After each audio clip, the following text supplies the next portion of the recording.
Vereadora, como que a senhora recebe a aprovação desses 4 projetos da senhora? Fico muito feliz, são projetos extremamente importantes, né? A gente apresentou projetos estruturantes que olham para as pessoas, né, com síndrome de Down, para as pessoas negras, para as pessoas que precisam de um olhar diferenciado da sociedade, porque muitas vezes quando vão adentrar os seus direitos, que teoricamente são garantidos pela Constituição, não conseguem acessá-los. Então eu fico muito feliz com a aprovação e feliz de não ter tido um veto para a gente ter que derrubar aqui, porque foram projetos aprovados por unanimidade na Casa.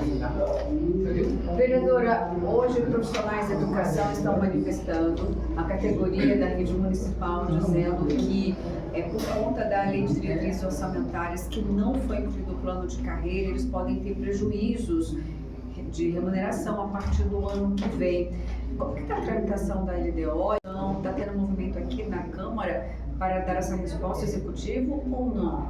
Olha, o que está acontecendo aqui é que muitos projetos estruturantes estão atrasados. Então a gente pode dizer que a LDO ela já entrou na casa, já saiu para correções algumas vezes. A gente ainda precisa fazer as nossas emendas, precisamos fazer as audiências públicas e aí então votar. Então a gente está atrasado realmente, isso é preocupante, porque a gente tem muitos prazos que precisam ser cumpridos para que no ano que vem a gente possa garantir, inclusive progressão de carreira, reajustes. Então a gente tem pressionado, principalmente a presidente Paula, né, porque ela tem essa interlocução mais direta com o executivo, para que a gente tenha acesso tanto à LDO, quanto ao plano diretor, quanto ao plano diretor de urbanização urbana, tantos projetos estruturantes que já foram comprometidos de ser entregues à casa e ainda não foram entregues e a gente vai chegando perto do recesso. A gente sabe que pelo nosso regimento não pode haver recesso enquanto não é votada a LDO. E nós não tivemos nem a oportunidade de inserir as nossas emendas. Então, realmente é preocupante o Sintec estar aqui, eles têm razão da preocupação e a gente vai continuar fazendo a cobrança. A sua emenda é relativa à educação ou não? A gente precisa primeiro analisar, né, o projeto para poder direcionar essas emendas.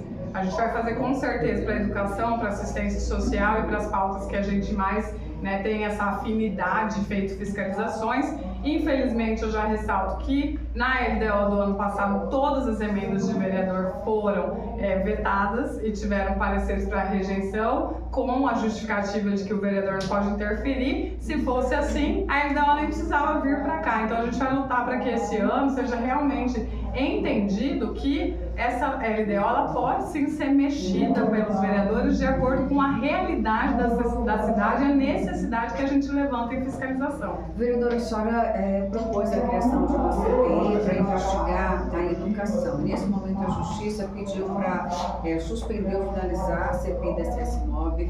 Parece também, não tenho certeza ainda, que o vereador Eduardo Magalhães também vai finalizar a CPI dele. A senhora já vai apresentar um requerimento para a instalação da CPI da educação ou não? Como a senhora está acompanhando essa movimentação? O que acontece hoje, né? A gente teve essa decisão judicial ontem e a gente teve o encerramento da CPI do vereador Eduardo Magalhães. É importante deixar claro, porque ontem ela encerrou. A entrega do relatório ainda vai ser agendada, mas o prazo encerrou ontem.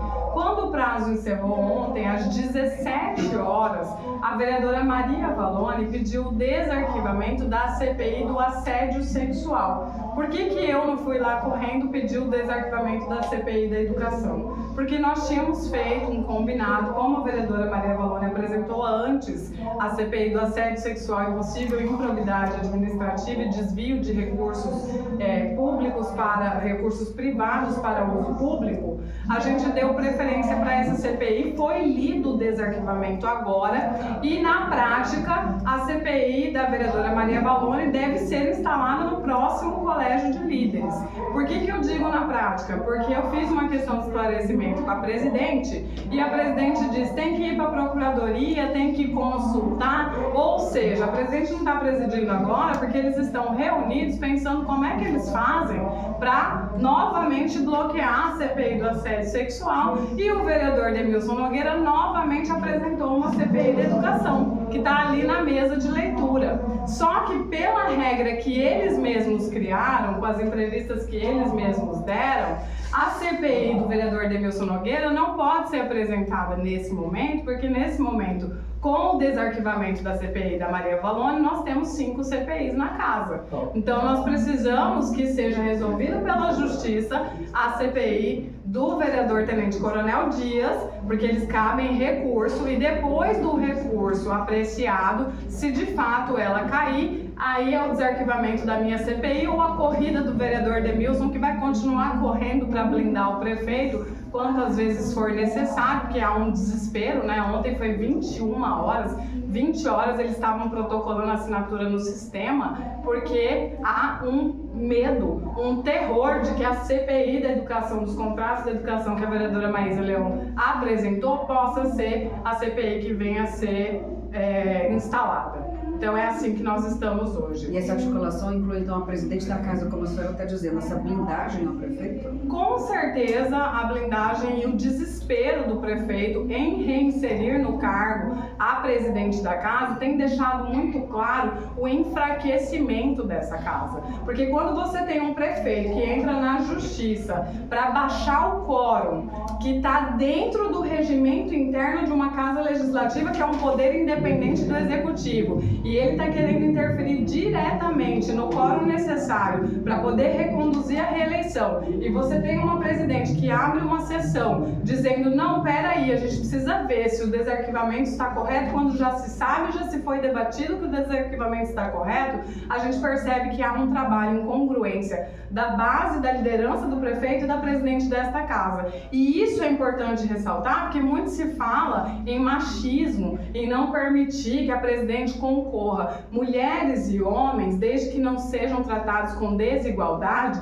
eles são equivalentes nos cargos de poder. Quando a presidente trabalha para o prefeito, quando a presidente se junta ao prefeito e juntos articulam formas dela ser reconduzida, não é uma questão de ser mulher ou de ser homem, é uma questão de esquecer a independência dos poderes. Então hoje, a presidente Paula Calil, ela não detém o apoio de muitas das mulheres que estão sentadas ao lado dela, justamente porque não há essa confiança mais da independência dos poderes. A senhora acha que a presidente Paula, ela transformou a Câmara num puxadinho do Executivo? O prefeito Abílio adorava dizer que a legislatura passada era um puxadinho do executivo. Eu já digo que hoje, essa legislatura, a base do prefeito não é mais um puxadinho. Aqui o executivo, ele manda, ele tem inclusive a presidência ao seu dispor, ele vem para o COF, ele dá entrevista todas as vezes com esse Câmara de Vereadores atrás dele. Então aqui não é mais um puxadinho do 7º andar, aqui é uma filial do 7º andar, e é isso que o prefeito Abílio tem demonstrado a cada dia, com a medida cautelar que ele tenta retirar poderes dessa casa, com a medida cautelar que ele tenta impor uma reeleição de uma presidente que deveria estar debatendo com os pares e não tirando foto com o prefeito e fazendo toda essa mobilização para que ela seja reconduzida à força a esse cargo. Vereadora, a Procuradoria não deveria ser a guardiã do regimento interno, porque o que a senhora está dizendo em relação ao quórum qualificado, que é interesse do Abílio, que enfraqueça, que diminua, a Procuradoria, ela não deveria se manifestar sobre isso? Ela não vai defender o próprio regimento? A Procuradoria da Casa, hoje, para mim, eu tenho conversado muito com os procuradores de carreira. Infelizmente, o procurador Eustáquio é um procurador extremamente educado, extremamente solícito em receber, mas suas colocações têm sido muitas vezes infelizes no que concerne representar a Câmara de Vereadores e os interesses do regimento interno, da independência dos poderes e da importância dos vereadores. Quando a gente pode dizer isso? Quando o prefeito faz um decreto, por exemplo, de terrenos de 200 metros quadrados e a Câmara fica inerte. Qual foi a ação da Procuradoria da Câmara de Vereadores em dizer que há uma ação indireta de inconstitucionalidade num decreto que deveria ter sido apresentado como projeto de lei passado por aprovação dessa casa?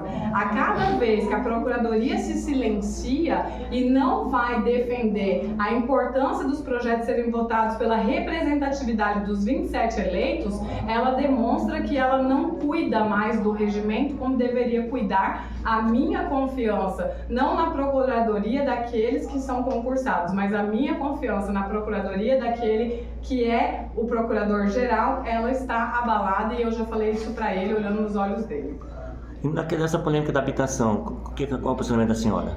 Meu posicionamento foi o posicionamento que nós tivemos aqui, 13 vereadores, fazendo um projeto, né, de decreto legislativo para derrubada, porque eu gostaria que as pessoas morassem em residências maiores, é óbvio que eu gostaria, todo mundo gostaria. Nós temos que viver num senso de realidade que o prefeito Abílio em nenhum momento ele está se propondo a dar casas maiores para a população cuiabana. O que acontece é que a população que insere o nome no Minha Casa Minha Vida, que insere o nome num programa de habitação, ela não ganha essa casa, ela ganha o acesso a um financiamento subsidiado. Se você sobe o tamanho do terreno, você tira a faixa 1 do financiamento subsidiado e aí você permite somente que a faixa 2 e a faixa 3 aconteçam. Isso significa que eu vou falar um nome real, Dona Luzia, se inscreveu no Minha Casa Cuiabana. Ela é uma manicure, ela trabalha hoje morando numa kitnet, ela paga um aluguel de R$800 e ela teria a oportunidade de financiar na faixa 1 do Minha Casa Minha Vida uma parcela de R$350, uma parcela de R$600, morar numa casa que não seria um kitnet, que seria uma casa com 2 quartos, com uma cozinha pequena de 55 metros quadrados, como o Ser Família entregou e o prefeito Abílio estava lá batendo palma, mas digna dela, que não fosse um aluguel que morre. Então essas narrativas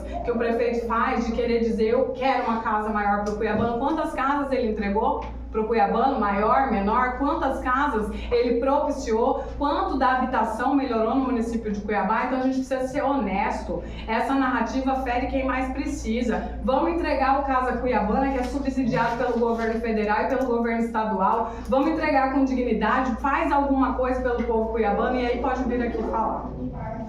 Obrigada. Obrigado.